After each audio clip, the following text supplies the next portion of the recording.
This video is sponsored by Christoph Frey. For excellent low-poly horror games, check the link in the description below for some of his works. What's up, y'all? Boogie here, and welcome back to the Lorethrough. Hope everyone's having a fantastic time so far, as much as I am. Always appreciate all the feedback I've gotten so far for this. I'm looking forward to continuing. A couple things I do want to get out of the way. Beware of resignation, that's cute. I do apologize that I haven't really been keeping up to date with Through the Woods and Absolute End of Gods. I have run into some small technical issues with Through the Woods, and I don't know, I just haven't been in the right frame of mind really to go too far into it. I know this one is more lore in-depth than Through the Woods or Absolute, but there's just something very fascinating about just coming up with theories, so if you're looking forward to more Through the Woods and Absolute, I promise the next few episodes will go up for this. I'll try and spend 2 or 3 episodes of getting those done before moving back on to Dark Souls. Secondly, something I left off that I didn't talk about in the last episode is notice that we have the Fair Lady in such close proximity to the bonfire. And I just realized that after I switched off the last episode is that for all intents and purposes, the Fair Lady is the bonfire keeper. And so far, the only other bonfire keeper that we've run into is Anastasia of Astora. So I find that very interesting that we actually have a tangible person so close to the bonfire. Now, I've never even thought about doing this to begin with at all, but there is the possibility that if she dies, that this bonfire would go out. So just something to think about. Anyway, so when we last left off, I leveled up with Vitality and Strength. I'm trying to get to a 30 cap before that, and I think I upped my attunement. Now, I know there's a way to communicate with her eventually. There's a ring I need to find. Oh yeah, this is the other reason I know she is the Bonfire Keeper, is by reinforcing the Estus Flask with the Bonfire Keeper's Soul, we do have the opportunity to increase our capacity of Estus. So that is a second thing. Now, we already are part of the Covenant, and here's the thing, is we can offer humanity to her, which we're not going to do right now because we completely... No, I didn't want to do that either. Because we've completely blown it through fighting Quelaag so many times. But how much do I have in... I've got 5 humanity. Once I get it to, say, like 8, 9, or 10, I'll definitely offer humanity, because with that we further our Covenant and probably get some more fire. Let's see if Ingi has anything more to say. You again. Yeah, let's see. There is nothing to say to you, except if you lay a hand on the fair lady, you should be prepared to face my wrath. Okay, so Ingi's not going to trust us until we have eggs or until we have the opportunity to speak to the Fair Lady. And I don't know where that particular ring is. Now, I do want to get back to Firelink, because I do want to eventually head to Darkroot. So we are going to be able to go travel back through Blighttown, and I will be able to show a little bit of the geography. Before we do that, we're going to journey a little bit further underground and get a little bit closer to the Chaos, because this is something that just kind of crossed my mind. So here we are in the Demon Ruins. We do have a bonfire here, so I think I'm going to go ahead and just light that sucker up, and then we're going to go hunker.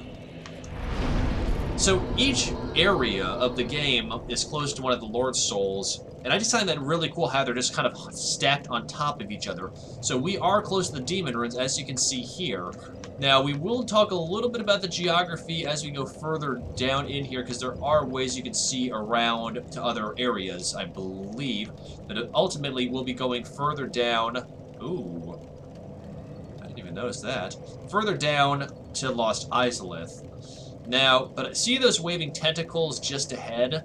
That is a boss we will have to fight later on, and that is the Ceaseless Discharge.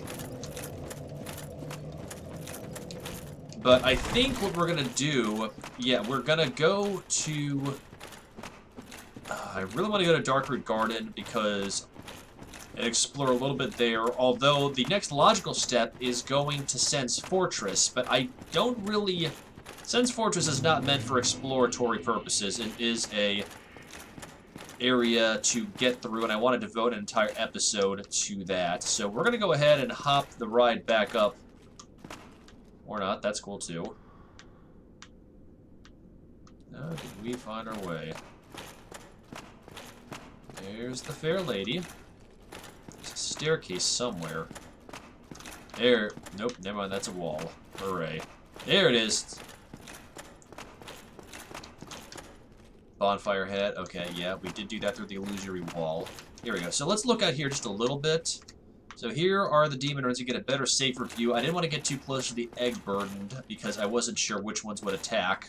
I'm trying to see if we can get a view of XII. I don't think so. I think we have to head over there too.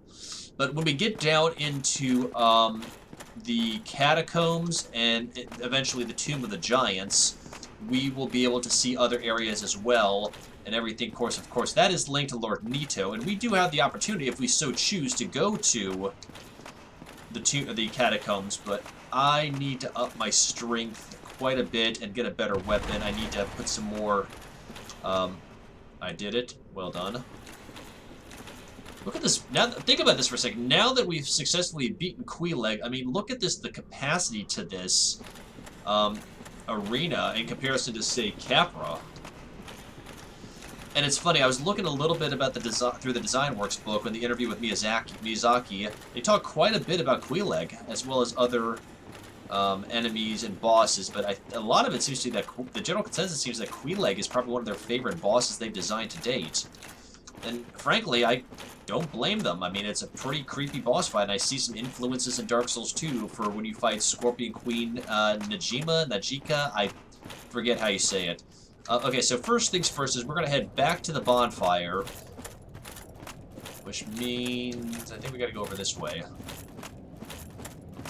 We're going to take the long way home really quickly. I can't because I can't see squad. We're going to get poisoned. That much is a certainty.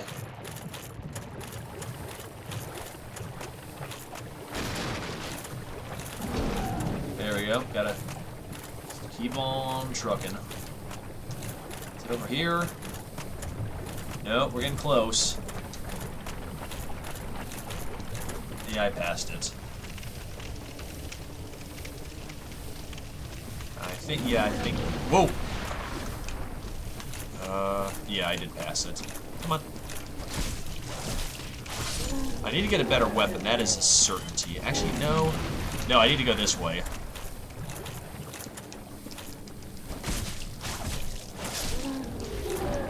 Just kind of, yeah, okay, so we're going the right way. We do want to go that way anyways, so we can...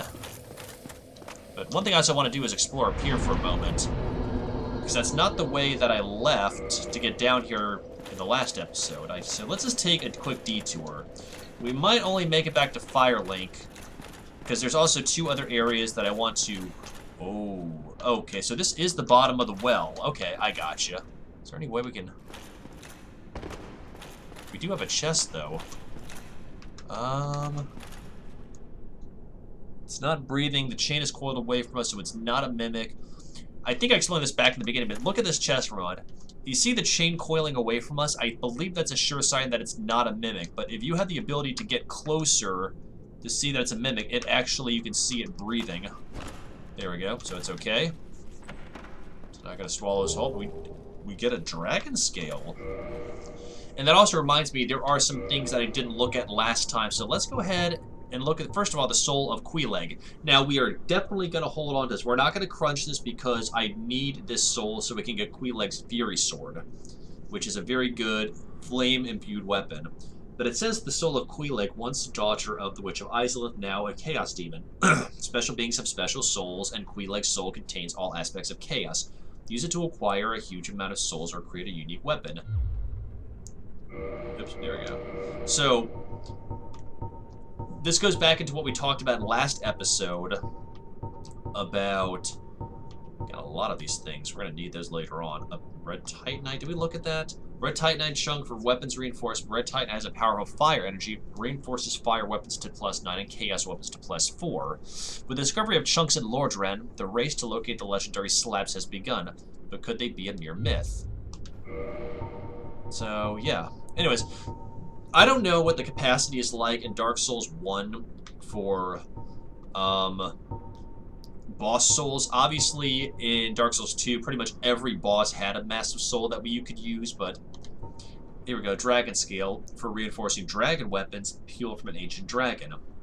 A dragon is inseparable from its scales and the transcendent apostles, who seek the perpetuity, of ancient dragons, have crossed to the very end of the earth to seek this invaluable treasure. Okay. So, part of me wonders now if we might have to homeward bone.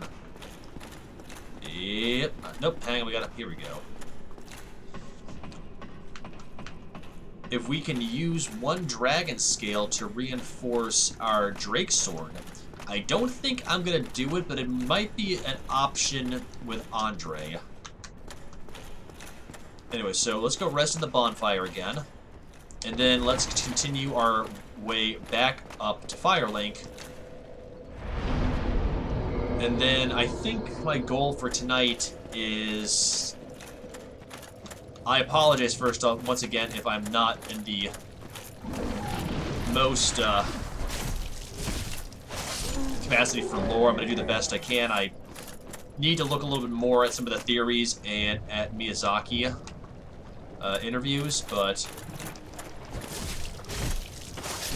you know, it's what is this? But I've had some issues with Steam, and I'm just not in the greatest of spirits, to be honest with y'all. I do want to play this just because I'm having a blast with it. Anyways, now this is the way we definitely imminent shortcut. As that message implies, this is the easiest way to get back to Firelink. Well, maybe not the easiest, but it also lets us traverse other areas. And this gives us a better view of what I talked about from a geographical standpoint. So, we need to hitch a ride onto this. And then... I don't know where.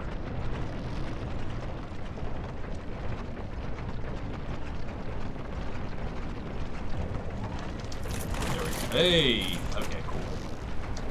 We need to be careful because I know that these bugs have a tendency to clip, as y'all didn't see on my descent into Blighttown, but they will literally clip through everything. Plus, I probably think we'll run... See, there's one right there. Except sod you two.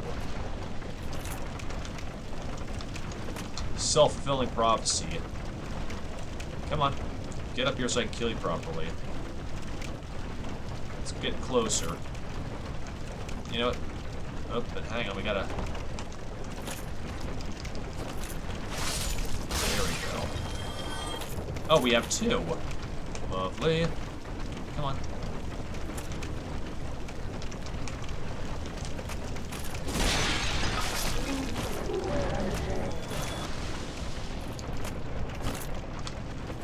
As you can see, this is what makes these dudes so irritating, is these...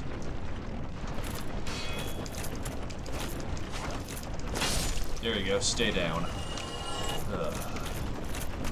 Is there anything around the corner here we can take a look at? I don't even know if I'm going the right way or not. Probably not, but let's look at the bloodstain.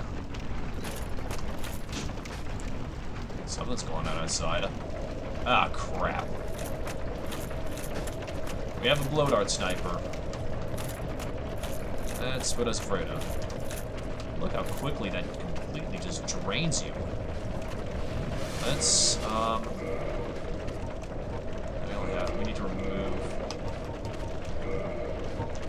We need the blooming...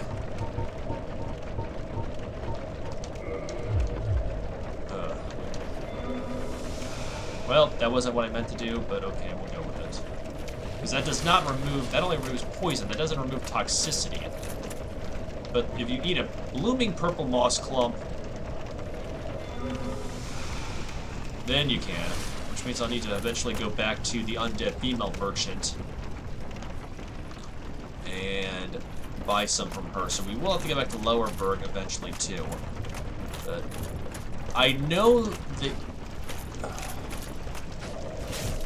Well, screw you two. Alright, time to Lion Strat. I know Ian B talked about the easiest...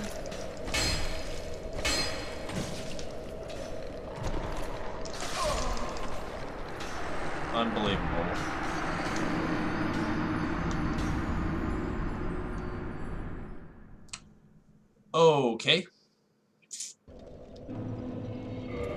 Did we just get... We got 2 blooming and 1 bloom. Okay, cool. We definitely want to get back to our bloodstain. Anyways, the way people have talked about dealing with the blow darts and that particular thing is getting poisoned and, like, actually physically allowing yourselves to get poisoned, and then, because you cannot, maladies cannot be stacked. So, I might allow myself to get poisoned by the bugs, and then I will have a better opportunity to take care of everything, and then just chomp down on a moss clone.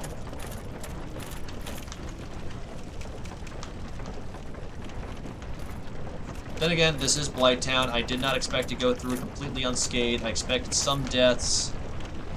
I got what I was wishing for. Let's not die from rolling off this. So yeah, so what I think I'm going to do is allow myself to get poisoned. A cheaper way to do it, that was close, is to throw dung pies. But I don't have that much of a surplus of dung pies. I think I only have 3.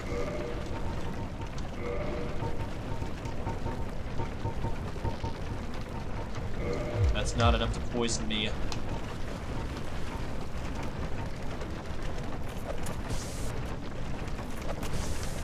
Yeah, it's not going to be enough, but it'll start me on my way. From that, I should have the opportunity to... Here he comes.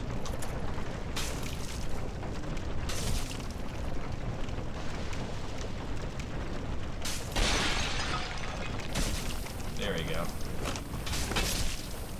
Nope. Okay. I'm just gonna go ahead and ignore those dudes.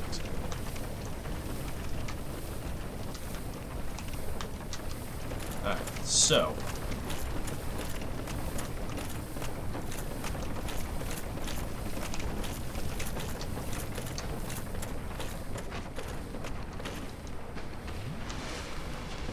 This obviously acts at a slower tilt than, and apparently does build up toxin too. Hooray.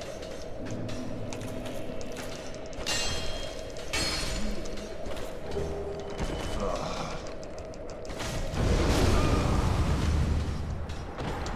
What was that?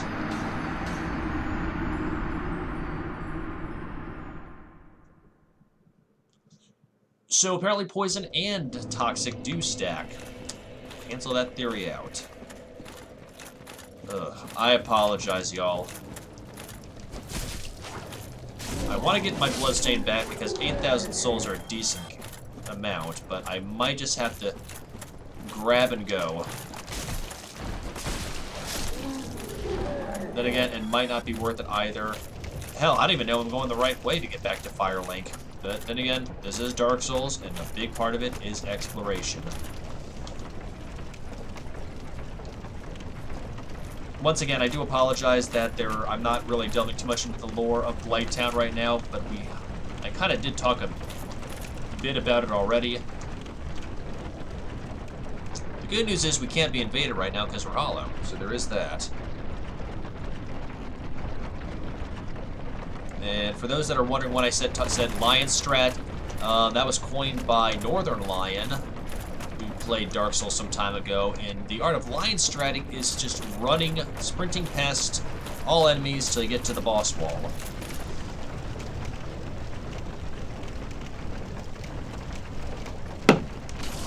Ugh, stop to take a drink of water and I get hit with this dude. Great. Maybe it is a better option to deal with the blow dart. Nope. I'm just gonna gun it. After I take out... Oh! Don't you dare! That was interesting. There we go. We're gonna look at the... Yeah, let's take a second after I killed this last pain in the butt fly to Nope, you. To look at this now. So once again, so here, as you can tell, this does dispel the fact that we are underground, because there's the sky. Praise the sun.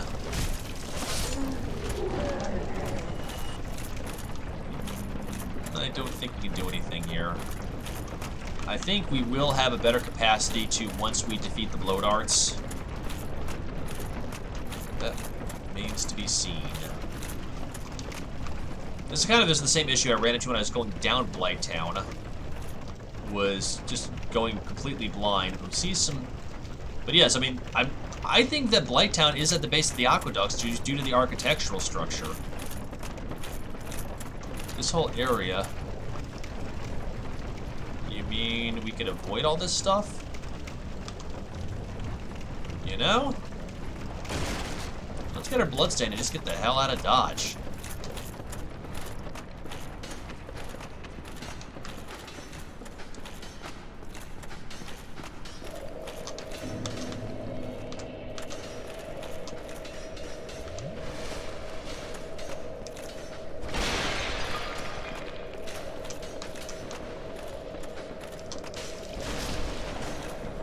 I don't know if this is gonna work, but if I can, I will. Get out of that channel.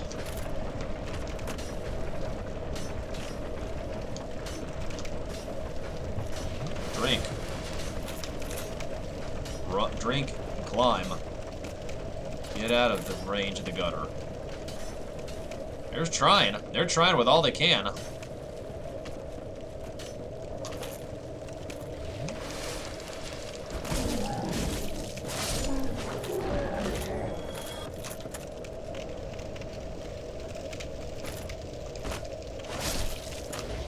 I gotta clump this. I don't... No, I need this. And I think... I don't want to do it, but I'm gonna crunch humanity. I really don't want to. But I need to save my Estus, because I don't know what is in store. Grief. Hey. Now that we're out of the gutter, we do stand a bit of a stronger chance to avoid getting completely demolished, and now we can look a little bit more about the infrastructure of this area.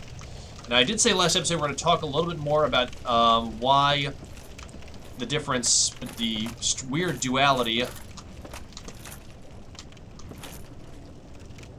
Okay, cool, you're not. Why that's combining both poison and fire. And we've got the key to the New Londo ruins. That's good for us. I think we will be able to do it using the master key, but I could be wrong. Okay, so I believe this is exactly a minute to spare. I mean, like most of the game. Okay, cool. I never thought I'd be so happy to see one of these dudes.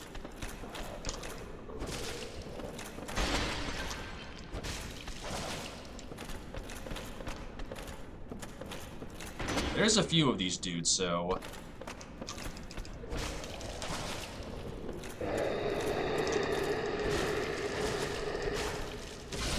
There we go. I think we can get some dung pies from these dudes, too. I believe there's 2 or 3 of them, so I want to be a little bit on the careful side. Here's number 2. I really hope this is the only... Okay, so that roar probably caused them to summon his buddies, kind of like the Chandler's little dance thing. So forgive me while I go ahead and just lion strut out of here. This is a shortcut area, so we will be revisiting this pathway in the future. But here we are at the Valley of the Drakes. Now this was that cut through that I had told you guys about, that acts as a pathway between New Londo, Firelink, and Blighttown. And you do have, if you have the Master Key in the beginning, you do have the ability to traverse these areas. Large soul of a nameless soldier. I'm not sure where to go from here. I think this is the way back. Okay, so this is the way to New Londo, but so... Okay, cool. We're gonna go... New Londo is integral to the rest of the game. But now, I think we just go... We're not gonna explore this right now, so we're gonna go over here, and go up this little pathway, and this should be the elevator that will take us back to Firelink. So we made a decent amount of progress in such a short capacity. Let's see. I think this is it. And New Londo definitely is underground, as you can see from that hole. And we'll talk a little bit more about New Londo as we get closer to it. But that's not the topic of today's episode. The topic I wanted to do was mainly about getting out of Blighttown and then coming up to a major plot point. And then eventually journeying back to Undead Parish.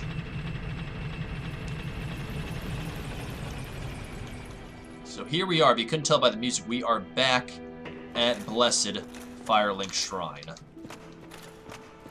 However, not everything is right with the world. And you'll notice that in just a moment. But also think about it for 1 second, before we proceed further down here. So, the aqueduct architecture, the curvature of the berg, notice how it's facing towards us. Blighttown, there, as you can see just down below us, you can see a little bit of the Valley of the Drakes, which means right underneath us to that part of the aqueduct, this is all Blighttown. Right below us. So I love that ability that everything is linked. Well, leaked too, depending on what's going on. So we're back in Blighttown, and notice this was not here before. A dingy robe, hood, bloodstained skirt, and a black eye orb. Dead. Let's look at all this for a second.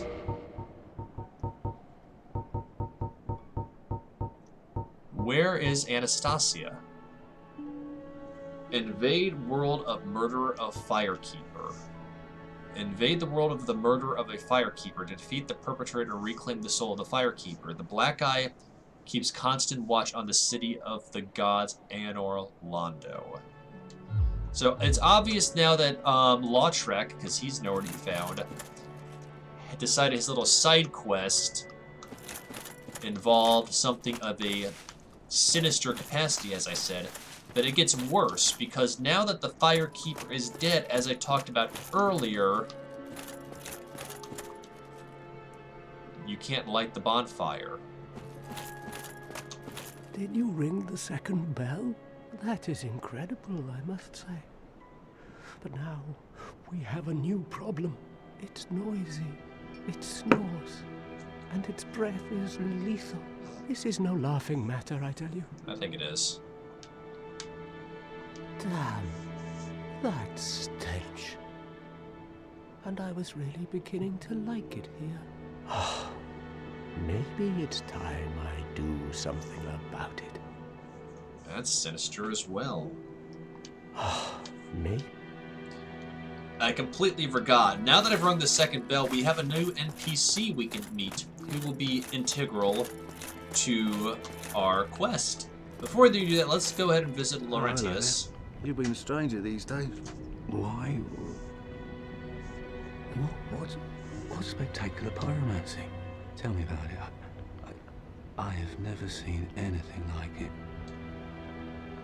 So we have this opportunity to tell Laurentius about where everything is. I'm not sure we are going to do that just yet. I don't know if we'll have the opportunity, if we can just say no now and then revisit it later. Because I still want to see if we can get some more spells from him. So I see. In any case, apologies, my friend. Forget. let's go ahead and see if we can purchase anything while we still have... Fireball... We already have that. Combustion, 16 slots. Pyromancy has a, well, rather primitive aspect to it. It meshes poorly with advanced culture. And pyromancers are considered rather unsavoury. Which is fine, as I never got along with anybody anyway. So, for me, turning undead didn't change a thing. Okay. So we can do any modifications. Ooh, how do we do this ascension? Yeah, let's definitely ascend. Guess we'd use some souls. Goodbye then. Come back if... Let's go see something. Bear with me 1 second. Oh, hello. Oh, as always. Okay, so now that we've Goodbye. told him Be no, safe, that we're not going to tell him Oh, where you that better go, is, alright. he will stick around here, but I believe if we said yes, he will go down to Blighttown and things definitely go awry. But I completely forgot there's a new character we need to talk to, and this is the Kingseeker Frampt. Enemy ahead, cute. And notice how all the water is drained here. Now let's hear what this one has to say with this grinding of teeth. Ah, hello. Was it you who rang the bell of awakening? I am the primordial serpent, Kingseeker Frampt, close friend of the great Lord Gwyn, chosen undead, who has rung the bell of awakening. I wish to elucidate your fate. Do you seek such enlightenment? Yes, we do. And I'll talk about it if we say no, but this is kind of a big crossroads between players now. So let's go and say yes. Very well. Then I am pleased to share. Chosen undead, your fate is to succeed the great Lord Gwyn, so that you may link the fire, cast away the dark, and undo the curse of the undead. To this end, you must visit Anor Londo and acquire the Lord Vessel. He gave us quite a bit of information, but let's see what else he has to say. I am pleased to see you well. Is it something urgent? Here we go. So we have a lot of things we can do with Frampt. Let's talk a little bit more to him and see what we can do. Those who seek the realm of lords must brave Sen's fortress, a deadly house of traps. Many have gone before you, but none have returned. Fate has chosen you, but proceed with caution. Okay, so for a little bit of a paragraph, Frampt has talked about a lot fed a lot of information to us. One, he says we are to succeed Lord Gwyn, who is the first one to ever link the fire, as we know from the introduction. Second, he talks about how we are to cast away the darkness and the undead curse. Now, what I want to present to y'all from this concept is it a permanent casting away of it, or is it just merely temporary? Because don't forget, this is an ever-ending cycle of light and dark, and we have no idea how many times the fire has been linked post-Gwyn, as is passed down from undead to all undead that are branded with the dark sign. So we don't know if we are permanent ones or just temporarily doing, at least in this rendition of Dark Souls, being the fact there's 2 sequels after this, we know that the cycle repeats itself. Anyways, so Kingseeker Frampt is one of 2 primordial serpents, the second being Darkstalker Koth, who we'll meet further in the course of this game. And by working with Koth, we can in turn bring about the Age of Dark. I personally am part of the side of light, so we're going to stick with Frampt. Now we can also feed items to Frampt in exchange for souls, sunlight metals, cracked red eyes. Let's see if we can... Broken straight sword. Yeah, let's get rid of... We got a few of these, so let's go ahead and just feed him. There we go. Farewell, So, chosen undead. I remain here. and there's another bell. And once again, Andre had a much stronger role at this point. Now, let's see something here. I kind of want to smack him because he falls asleep later on, and then I believe he makes kind of a cheeky comment if you wake him up. Something like, "Do not treat me like an old withering snake." Now, anyways, so I think what we're gonna do now is we're gonna go back to Andre of Andre of Astora and save at the bonfire, because I'm not sure if I want to do Dark Route next or proceed onward to Sen's Fortress. I might want to do Dark Route, but I might want to save that till after the Artorias DLC. I'll think about it a little bit. Of course, if you guys want to see something first and foremost, definitely let me know. I'll probably tweet about this later on to get an ongoing thing. But once again, I apologize if this is not one of my lore-heavy episodes. I promise I am going to get more involved. The lore is going to be taking off quite a bit, particularly in Sen's Fortress, and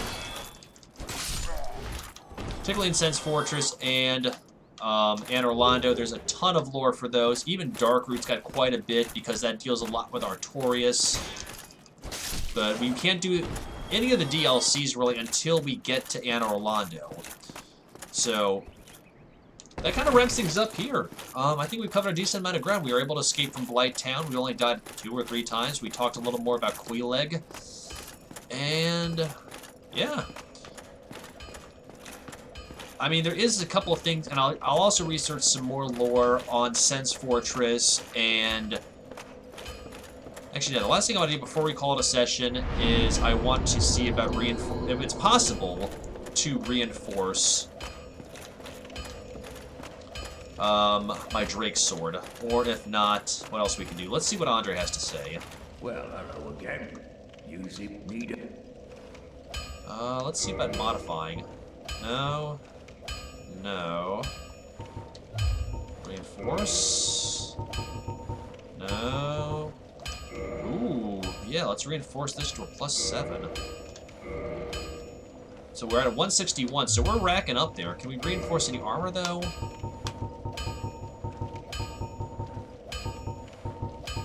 I guess not. Nope. Okay, so what do we need? We need Titanite shards. Okay. Well, let's go ahead and see if we can buy some Titanite shards. Yeah, let's buy 2. And now, yeah, let's go and up that a little bit. Don't get yourself killed. Night. Thank you. And I don't think we'll be able to level. Let's see what we can do to level, and then see if we can pump 1 into our leveling slot. Oh. Sorry. Getting punchy. Once again, I'm really tired, y'all. I do apologize. Oh, don't want either that. No, I think we're gonna be okay for tonight. So, I think I am gonna call it a session now. I got a lot to get done in the next couple days or so. So once again, guys, I do apologize for not being as lore-centric or for not working on Through the Woods and Absolov. So we're either going to go to Sen's Fortress now that the door's open, or down to Dark Route. But as always, y'all, thank you so much for watching. I really do appreciate it. If you guys have any feedback or critiques that you want to run by me, I do read every comment, and I try to reply to every comment. So please keep me posted on anything, and I'd love to get any kind of lore juicy bits that y'all might have. And once again, a big thank you to Christoph Frey for being the sponsor of the Boogie Night project. Once again, his low-poly horror games are fantastic, atmospheric, in-depth, and just downright creepy. Please check him out and give some of his games a go. So, of course, with that being said, before I call it a night, if you like the Boogie Night project and you want to find out more, I do have a Twitter page as well as a public Discord channel, and links to both of those are in the description below, as well as a link to my temporarily defunct Twitch page, and if you're so morbidly interested, my Patreon. Otherwise, I hope y'all have a fantastic evening, and I'll catch you on the flip side, alright? Peace.